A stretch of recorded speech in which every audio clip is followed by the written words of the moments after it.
The final boss battle happens! At least, I think it's the final boss battle, as there is the beginning of a little fight at the end of this episode, but it's probably not going to be as spectacular as the one in this episode. This final battle felt like a final battle. It had the action and the complexity and the emotion of an ending to a mecha anime. But that said, if this anime had just ended with that final battle, then this anime would have felt like it's had a rushed ending, so I guess it really did need just that final episode to wrap everything up as neatly as can be. So in episode 25 of Aquarion Logos, Sabete and Akira do their mecha battle in the Logos world, whilst being watched over by Nesta and her giant monster thing. But then Akira ultimately disappears, which makes Sabete and Maya feel very sad, because the reason that they're both fighting Akira is now gone. Then we get some serial experiments lane shit where Maya is in some kind of false universe trying to remember Akira, but then she eventually remembers Akira, and there's a dramatic fall from the sky with Maya and Akira. How epic! Sabete also, for some reason, feels sad enough to realise Nesta is the real enemy after he is in his own false universe with his parents.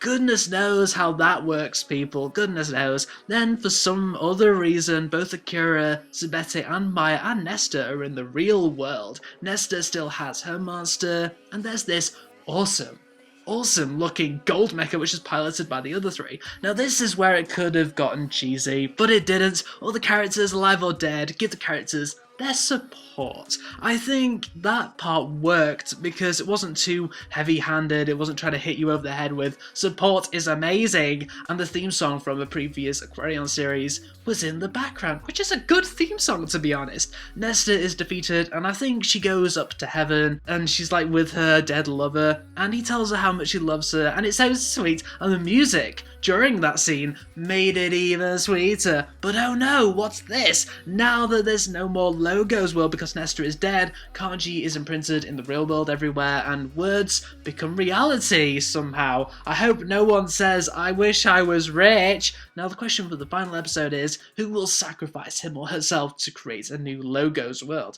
I wish that question dominated the final act of this anime and not just the final episode. Then this anime's final act would have an actual story. So yeah, I'm glad this boss battle was quite epic and complex. It wasn't just fisticuffs, but a variety of things. And the music, oh my goodness, the music was amazing. I must say, the setup for the final episode is actually quite interesting, as we don't really know who is the character that will become the Logos world.